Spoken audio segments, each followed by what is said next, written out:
वालेकुम प्यारे बच्चों, मेरा नाम अब्दुल रज़्ज़ाक इकबाल अहमद है। बृहन मुंबई महानगर पालिका के वीटीसी क्लास में मैं आपका इस्तकबाल करता हूं, खैर मकदम करता हूं। आइए हम आज अपने लेसन की तरफ बढ़ते हैं। अस्सलाम वालेकुम प्यारे बच्चों, आज हम जमात शशुम का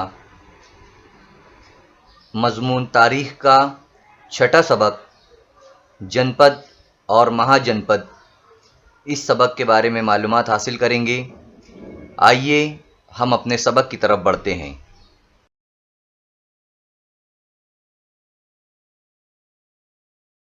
यहाँ पर हमारे सामने भारत का नक्शा दिया गया है और इस खाके के अंदर 16 महाजनपदों के जो है तो नाम दिखाए गए हैं और वो कहाँ पर वाक़े थे, वो जनपदें, उनको भी जो है तो बताया गया है।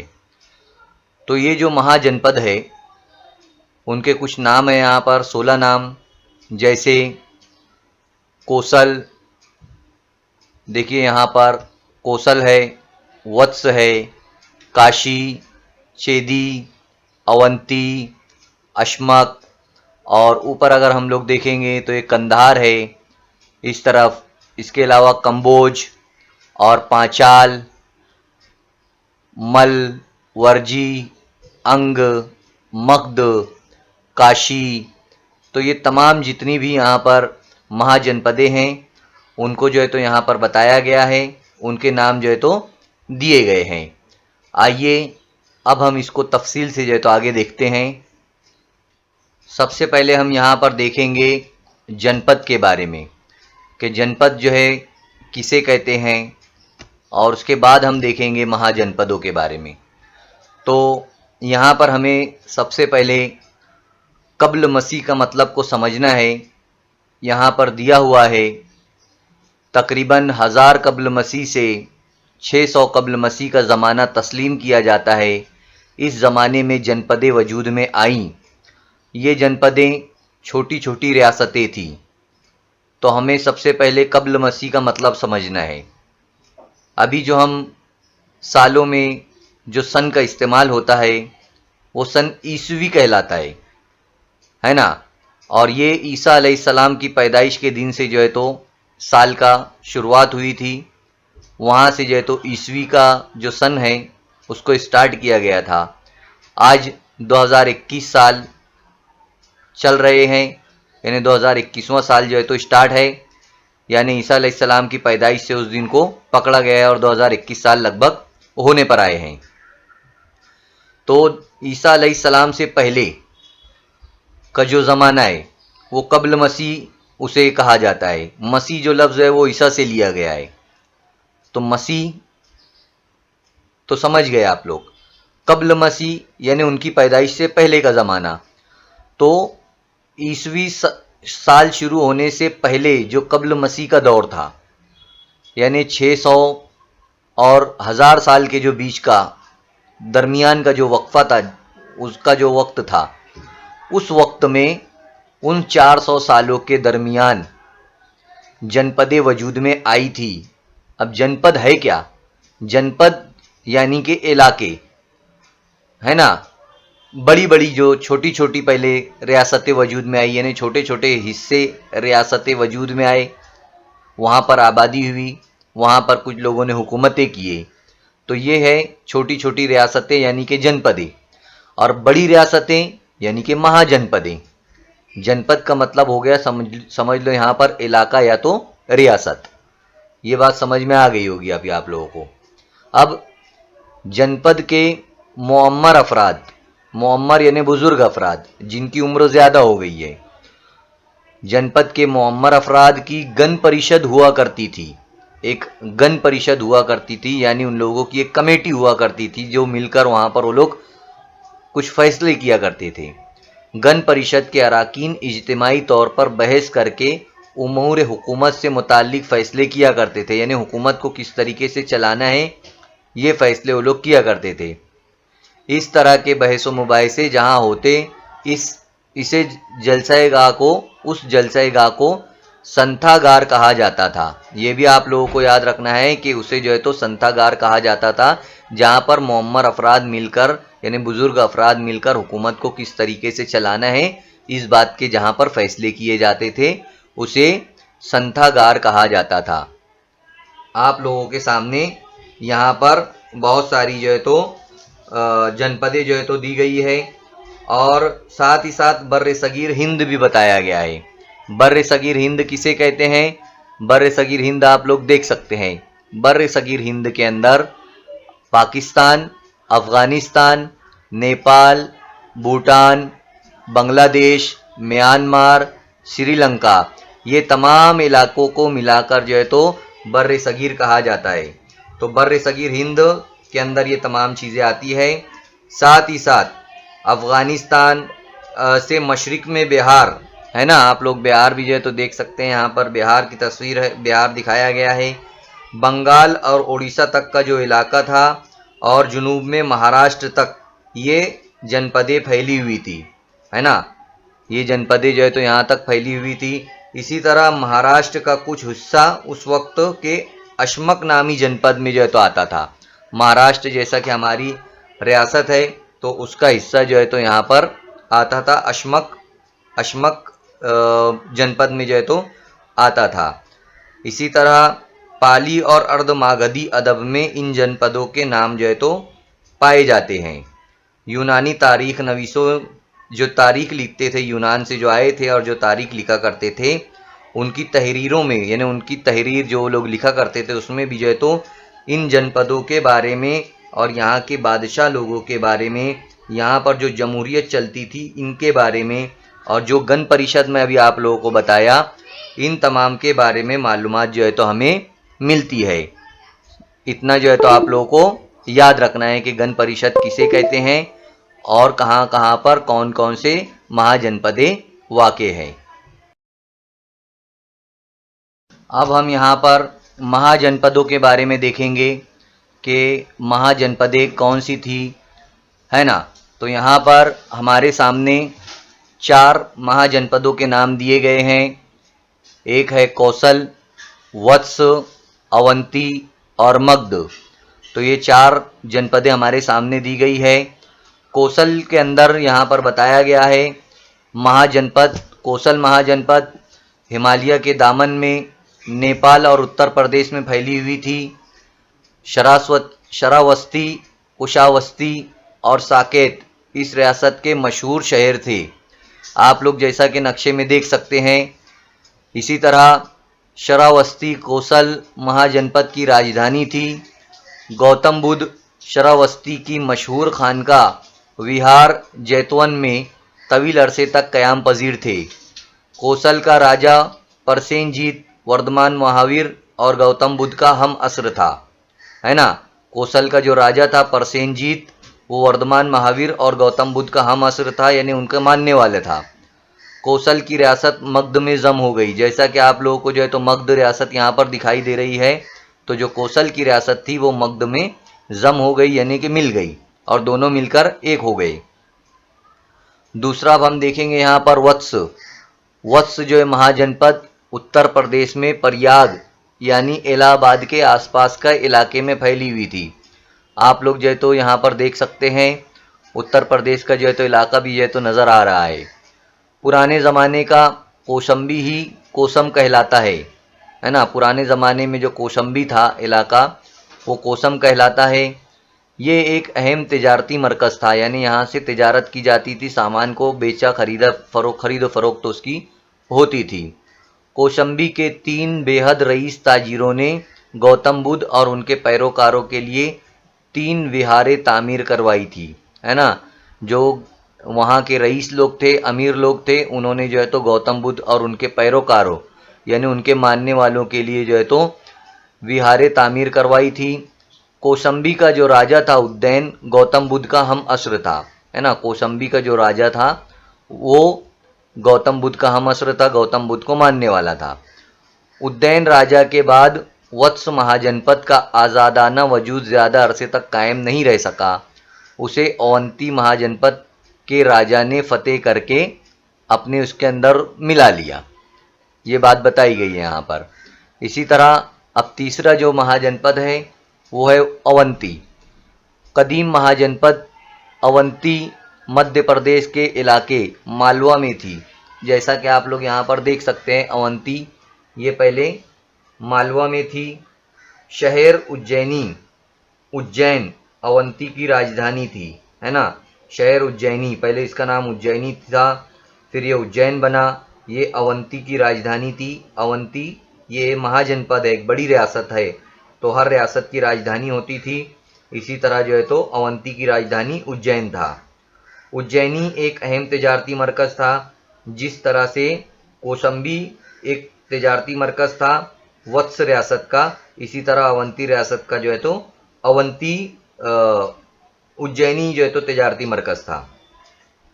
अवंती का जो राजा था परदेवत वर्धमान महावीर और गौतम बुद्ध का हम असर था। ये गौतम बुद्ध और वर्धमान महावीर को मानता था, राजा परदेवत। अवंती के राजा नंदीवर्धन के दौर में अवंती मगध की रियासत में जम हो गई। अब अवंती रियासत भी जो है तो किस में जम हो गई, किस में जाकर मिल गई ये रियासत, मगध के अंदर मिल गई। अब चौथी जो बड़ा महाजनपद थी वो था मगध। जैसा कि आप लोग यहाँ पर देख सकते हैं, मगध कहाँ पर है। बिहार के शहर पटना और गया के आसपास के इलाका और बंगाल का कुछ हिस्सा मिलाकर जो है तो कदीम मगध महाजनपद बनती है। आप लोग यहाँ पर देख सकते हैं, बंगाल का इलाका, शहर पटना और उसके आसपास के इलाके को मिलाकर मगध कहा जाता था। राजगृह या राजगीर उसकी राजधानी थी। राजगृह या राजगीर जो है तो मगध रियासत की राजधानी थी। जिस तरह अवंती की राजधानी उज्जैन थी और वत्स की राजधानी कौशाम्बी थी, इसी तरह मगध की राजधानी राजगृह थी।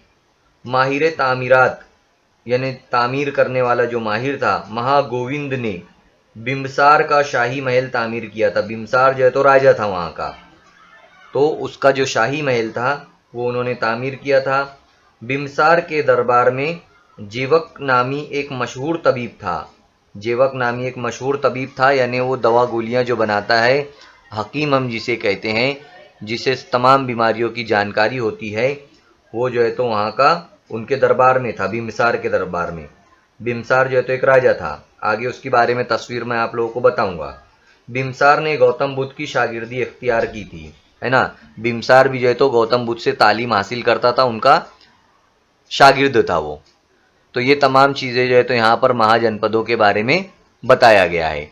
बाज़ जनपदें आहिस्ता आहिस्ता ज़्यादा ताकतवर हो गई और इनकी जो जोग्राफियाई हदें थी वो भी जो है तो बढ़ती चली गई, फिर वो जनपद से महाजनपद हो गई, है ना। यही बातें जो है तो यहाँ पर बताई गई है।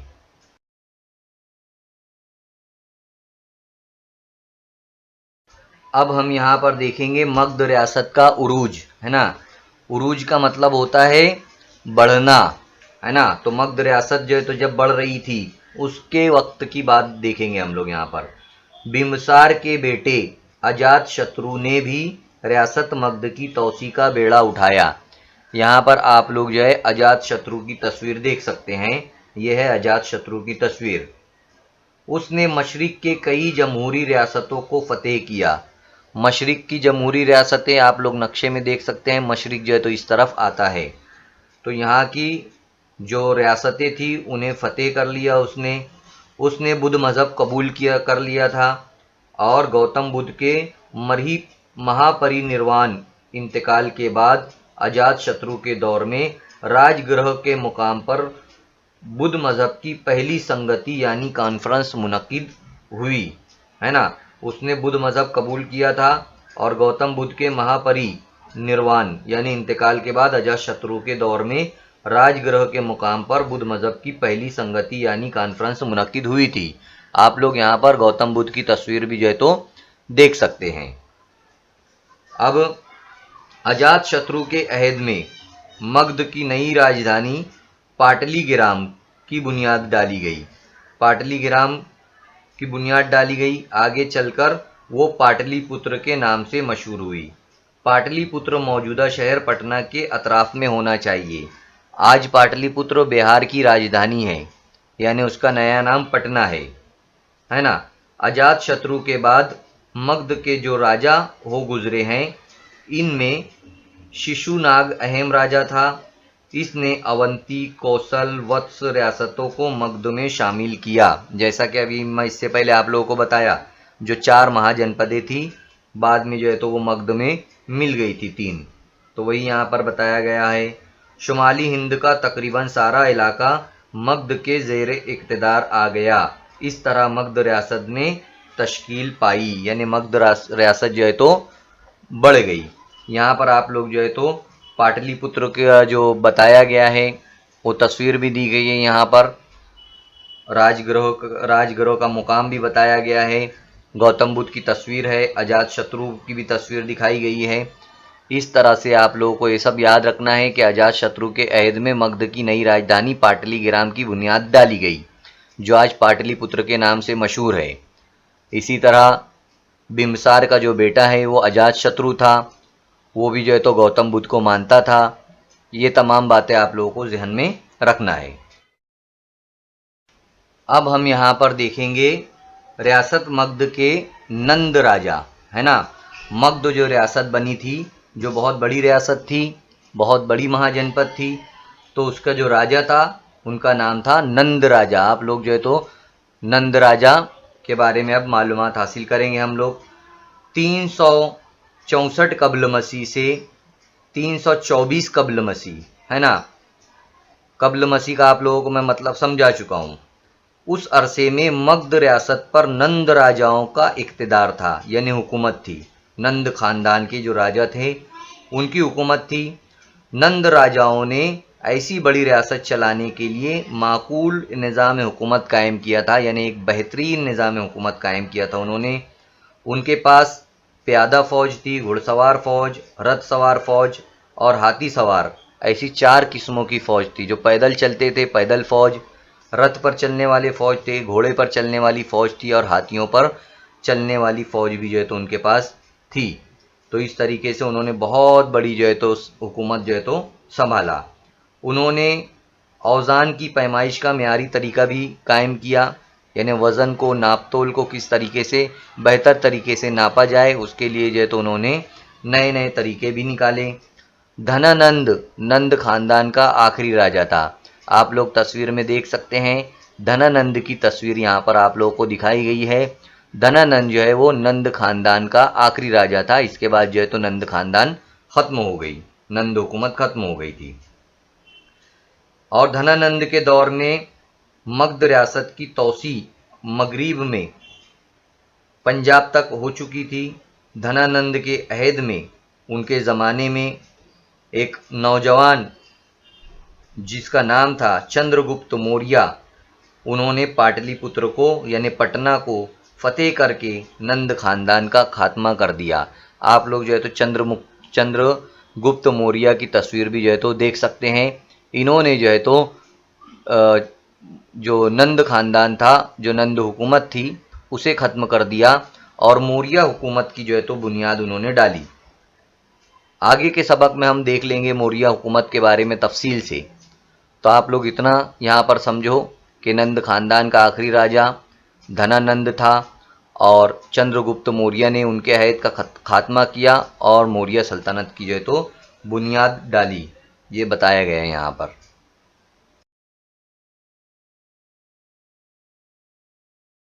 अब यहाँ पर बताया गया है कि हमसे पूछा जा रहा है कि क्या आप जानते हैं, तो क्या हमें जानना है वो हम देखते हैं यहाँ पर। 16 महाजनपदों के पुराने नाम और नए नाम। जो 16 जनपदें हैं उनके पुराने नाम क्या थे और आज जिन नए नाम उनके क्या है, वो यहाँ पर बताया जा रहा है। पहली जो जनपद है वो है काशी। तो काशी का पुराना नाम बनारस, काशी का नया नाम बनारस है। पहले इसे काशी कहा जाता था, जनपद थी ये, उसका आज नया नाम बनारस है। कौशल था पुराना नाम, अब वो लखनऊ कहलाता है। लखनऊ, बहुत सारे लोग उत्तर प्रदेश से ताल्लुक़ रखते होंगे तो आप लोगों को पता होगा, लखनऊ जो है तो शहर है। तो लखनऊ कौशल पहले था ये। फिर उसके बाद मल आज गोरखपुर है। वत्स जो था आज वो इलाहाबाद कहलाता है। चेदी कानपुर कहलाता है आज।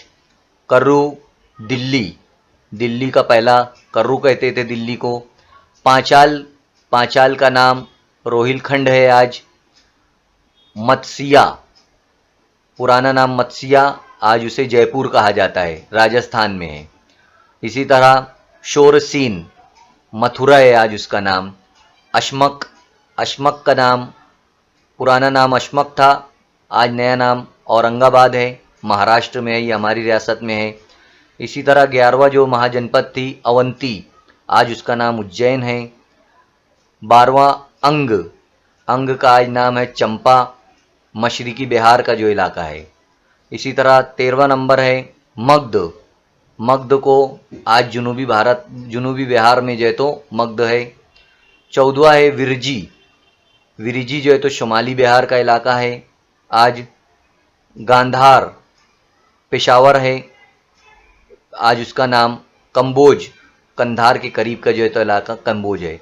तो इस तरीके से पुराने वक्त में इन महाजनपदों का नाम क्या था और आज के वक्त में फ़िलहाल इनके नाम क्या है वो यहाँ पर बताया गया है।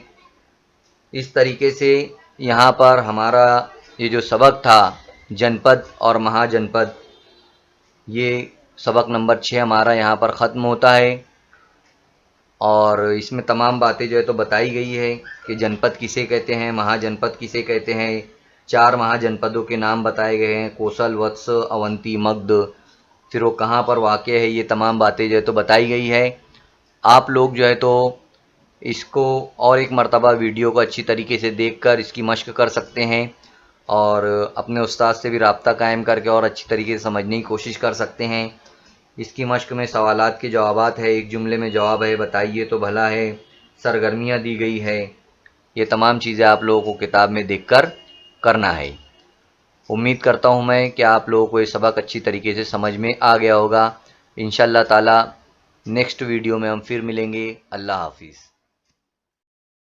बच्चों, इस वीडियो को आपको लाइक करना है, चैनल को सब्सक्राइब करना है और बेल आइकॉन का बटन दबाना है ताकि आपको आने वाले नए वीडियोस की नोटिफिकेशन मिलते रहे। इसी तरह डिस्क्रिप्शन बॉक्स में आपको जाना है और वहां पर चंद अहम सवालात है। इसी के साथ साथ वहां पर एक गूगल फॉर्म दिया गया है ताकि आपके तासुरात को हम जान सके। इसके लिए आपको गूगल फॉर्म को पूरा फिल करना है और लास्ट में आखिर में सबमिट का बटन जो है तो आप लोगों को दबाना है। उम्मीद करता हूँ कि आप लोगों को जो कुछ सबक में समझाया गया है वो तमाम चीजें समझ में आ गई होगी। आप लोगों को जो होमवर्क दिया गया है वो आप लोगों को करना है अपने असातिज़ा की मदद से, अपने साथियों की मदद से। और नेक्स्ट लेसन में हम फिर मिलेंगे इंशाअल्लाह।